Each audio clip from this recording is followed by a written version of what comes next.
ఏంటసలు బ్రహ్మం ఇంకా కూడా అసలు డిజైన్‌ని పట్టుకొని ఎందుకు రాలేదో అనే విధంగా రాజు అనుకుంటూ వెంటనే బ్రహ్మంకి ఫోన్ చేస్తాడు.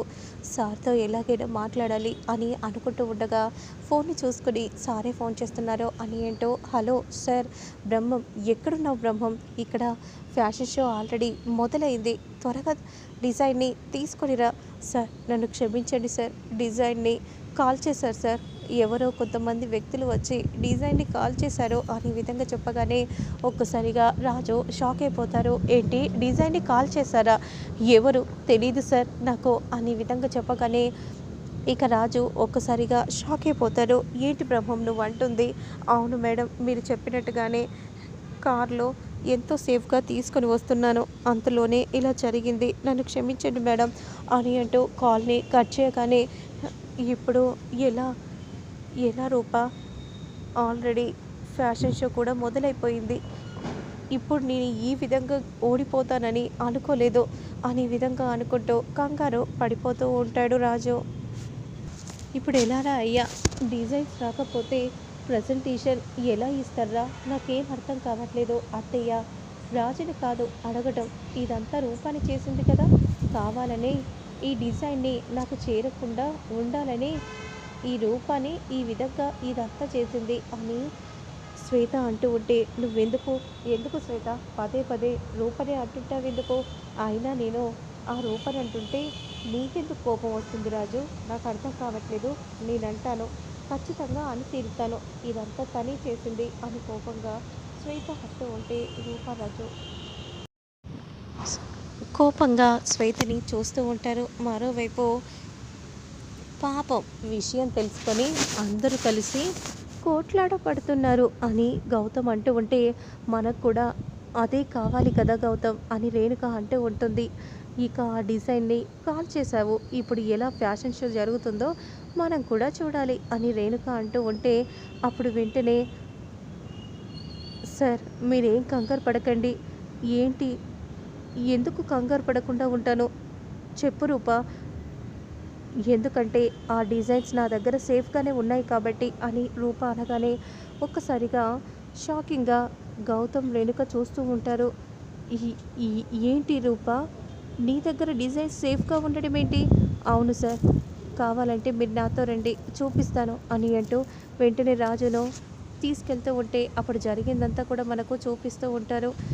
ఇక రూపరాజు ఆఫీస్ నుండి వెళ్తూ ఉండగా అప్పుడు గౌతమ్ వచ్చి ఆ డిజైన్స్ని ఎలాగైనా మాయం చేసేస్తాను అని అనుకుంటూ ఉండగా అదంతా విన్న రూప, నువ్వెలా మాయం చేస్తావో నేను చూస్తాను అని రూప మనసులో అనుకుంటూ వెంటనే అక్కడ నుండి వెళ్తూ ఉంటుంది.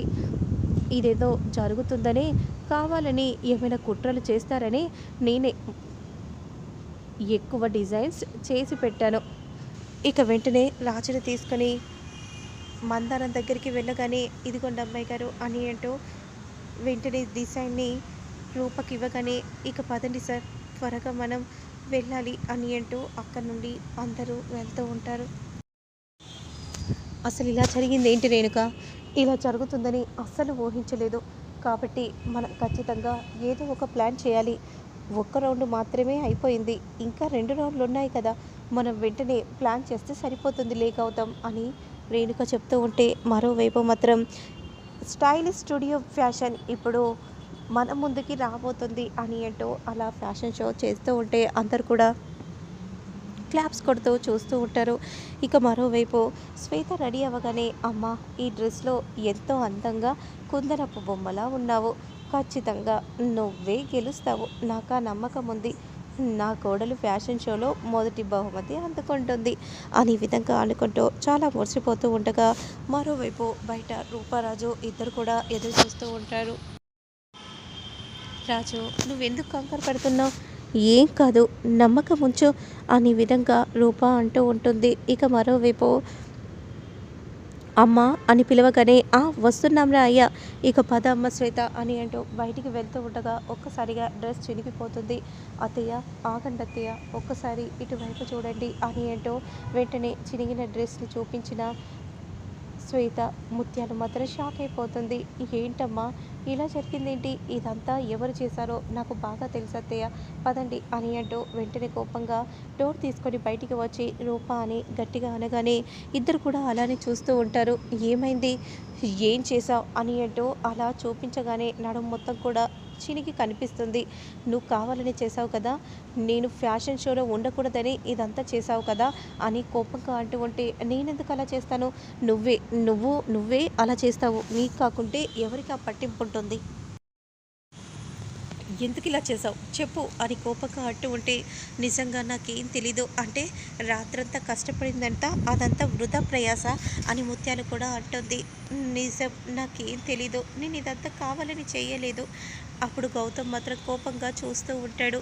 "హ్మ్, అత్తయ్య, మీరు ఇంకా తనని మంచి మాటగా చెప్తున్నారా?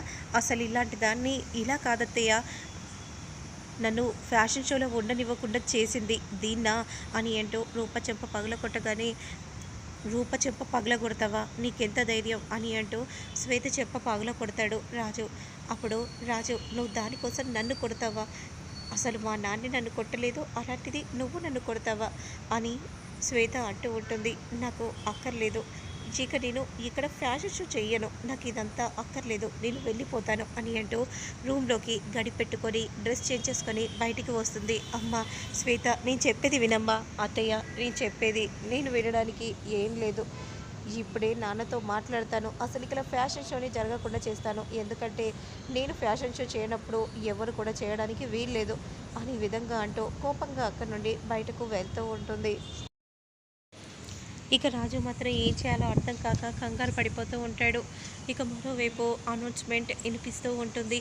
అంతలో మందరం వచ్చి, రాజన్న మీ పేరు పిలుస్తున్నారన్నా అని అనగానే, పదండి వెళ్దాం అని అంటూ అందరూ కూడా వెళ్తూ ఉంటారు. మనం కూడా ఏదో ఒక ప్లాన్ చేయాలి, దీంతో మనం సరిపెట్టుకోకూడదు అని రేణుక చెప్తూ ఉంటుంది. మరోవైపు అలా వాకింగ్ చేస్తూ ఉంటారు ఫ్యాషన్ డిజైనర్స్. అంతలో యాంకర్ ఇలా చెప్తూ ఉంటుంది, the great RR studio fashion ఇప్పుడు మన ముందుకు రాబోతుంది అని విధంగా అనౌన్స్మెంట్ చేస్తూ ఉంటే ఎవరు కూడా రారు. మరోవైపు వెహికల్ని విజయాంబిక దీపక్లు ఇద్దరు ఫాలో అవుతారు. రే, త్వరగా పదర పద అని అంటూ వెంటనే పరిగెత్తుకుంటూ వెళ్తూ ఉంటే, మరోవైపు ఏంటి అలా వచ్చేసావేంటి కోపంగా? రాకపోతే అసలు ముందు నాన్నతో మాట్లాడాలి అని అంటూ ఫోన్ చేస్తూ ఉంటే ఫోన్ మాత్రం కలవదు.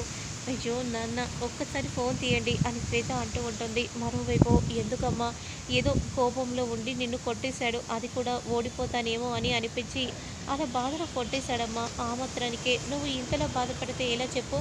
నేను బాధపడట్లేదంటే ఇదంతా చేసింది ఆ రూపాలి అండి, రూప వల్లే నన్ను రాజు కొట్టాడంటే నాకు శ్వేత. ఇక మరోవైపు మాత్రం వెంటనే ఫ్యాషన్ షో స్టూడియోకి రాగానే, ఏంటి ఇంత లేటా? చిన్న డిస్టర్బెన్స్ అయింది. అంతలో అత్తయ్య, నాకు మాత్రం ఆ రూపాన్ని క్షమాపణ చెప్పాలి, ఇప్పుడే నీతో క్షమాపణ చెప్పిస్తానమ్మా అని అంటూ వెంటనే స్టూడియో దగ్గరికి వెళ్ళి, ఇలా రా అని అంటూ రూపని తీసుకెళ్తూ ఉంటే, ఒక్క నిమిషం సార్ అని అంటూ రాజు బయటికి వస్తాడు. నువ్వు ఇప్పుడు వెంటనే శ్వేతకు క్షమాపణ చెప్పు అని అంటూ ఉంటే, ఎందుకు చెప్పాలమ్మా? నేను కదా శ్వేతను కొట్టింది, నేనే క్షమాపణ చెప్తాను. నువ్వు వద్దు రాజు, తన వల్లే కదా నువ్వు కొట్టావు, కాబట్టి తనే పెద్ద మిస్టేక్ చేసింది, తనే చెప్పాలి. నువ్వు ఇలా చేయడం తప్పు శ్వేత. ఏంటి, తను నా కాలు పట్టుకొని క్షమాపణ కోరితేనే అప్పుడు నేను మా నాన్నగారికి ఫోన్ చేయను, లేదంటే అది కాదమ్మా శ్వేత, నా కొడుకుకు ఇప్పుడు ఇది గుర్తింపు వచ్చే టైం, వద్దమ్మా, మరీ క్షమాపణ చెప్పమనండి. అప్పుడు వెంటనే రాజు కోసం నేను క్షమాపణ ఎందుకంటే నా భర్త ఒక స్థాయిలో ఉంటాడు, ఆయన బాధ్యతని నేను నెరవేర్చాలి కదా. ఇందులో క్షమాపణ కోరితే తప్పేముంది, కాళ్ళ మీద పడితే ఇంకా తప్పేముంది అని విధంగా అనుకుంటూ వెంటనే శ్వేత కాళ్ళపై రూప పడిపోతూ ఉంటే, ఇక గౌతమ్ మాత్రం కోపంగా చూస్తూ ఉంటాడు. రాజు మాత్రం ఏం చేయాలి